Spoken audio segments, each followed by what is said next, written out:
ಆಧುನೀಕರಿಸಲಾಗಿರುವ ನೂತನ ಮೃಗಾಲಯವನ್ನು ಲೋಕಾರ್ಪಣೆ ಮಾಡಲಾಗುವುದು ಅಂತ ಅರಣ್ಯ ಜೀವಶಾಸ್ತ್ರ ಮತ್ತು ಪರಿಸರ ಸಚಿವ ಈಶ್ವರ್ ಬಿ ಖಂಡ್ರೆ ಪತ್ರಿಕಾ ಹೇಳಿಕೆಯಲ್ಲಿ ತಿಳಿಸಿದ್ದಾರೆ. ಚಿತ್ತಾಪುರ ತಾಲೂಕು ಮಾಡಬೊಲ್ಲನ ಸುಮಾರು 23 ಎಕರೆ ಪ್ರದೇಶದಲ್ಲಿ ಅಭಿವೃದ್ಧಿಪಡಿಸಲಾಗಿರುವ ಈ ಮೃಗಾಲಯದಲ್ಲಿ 23 ಪ್ರತ್ಯೇಕ ಪ್ರದೇಶಗಳಲ್ಲಿದ್ದು ಹುಲಿ, ಸಿಂಹ, ಕರಡಿ, ಆಮೆ, ಮೊಸಳೆ, ಚುಕ್ಕೆ, ಜಿಂಕೆ, ಚಿನ್ನದ ಬಣ್ಣದ ನರಿ, ಜೀಬ್ರಾ, ಲಂಗೂರ ಸೇರಿದಂತೆ ಹಲವು ಪ್ರಾಣಿಗಳು ಹಾಗೂ ವಿವಿಧ ಪ್ರಭೇದದ ಪಕ್ಷಿಗಳ ಸುಂದರ ಕೋಣೆಗಳನ್ನು ವಿನ್ಯಾಸಗೊಳಿಸಲಾಗಿದೆ ಅಂತ ತಿಳಿಸಿದ್ದಾರೆ.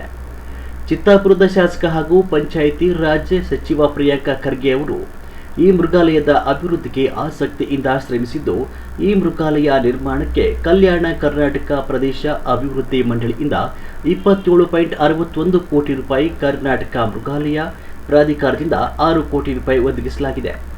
ಕರ್ನಾಟಕ ಅರಣ್ಯ ಇಲಾಖೆ 50 ಲಕ್ಷ ರೂಪಾಯಿ ವೆಚ್ಚದಲ್ಲಿ ಮೃಗಾಲಯದಲ್ಲಿ ಹುಲ್ಲುಗಾವಲು, ವೃಕ್ಷಾರೋಪಣ ಕಾರ್ಯವನ್ನು ಮಾಡಿದೆ ಅಂತ ತಿಳಿಸಿದ್ದಾರೆ. ಇದಾದ ಬಳಿಕ ಈ ಹಸಿರು ಗಟ್ಟಿಯವರ ಅಧ್ಯಕ್ಷತೆಯಲ್ಲಿ 2 ದಿವಸದ ಈ ಒಂದು ಗೇರು ಮೇಳ ಆಯೋಜನೆ ಮಾಡಲಾಗಿದೆ. ಭಾಳ ಸಂತೋಷದಿಂದ ಇದನ್ನು ಉದ್ಘಾಟನೆ ಮಾಡಲಿಕ್ಕೆ ನಾನು ಬಂದಿದ್ದೇನೆ.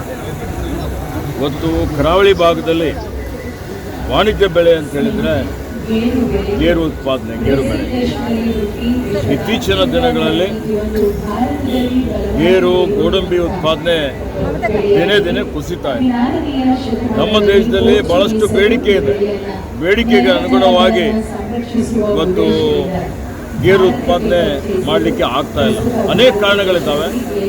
ಹೀಗಾಗಿ ಗೇರು ಉತ್ಪಾದನೆಗೆ ಪ್ರೋತ್ಸಾಹ ಕೊಡಬೇಕು. ಏನಿಗೆ ವಿದೇಶದಿಂದ ಆಮದು ಮಾಡಿಕೊಂಡು ವಿದೇಶಿ ವಿನಿಮಯನೂ ಇವತ್ತು ನಮ್ಮ ದೇಶಕ್ಕೆ ನಷ್ಟ ಆಗ್ತದೆ.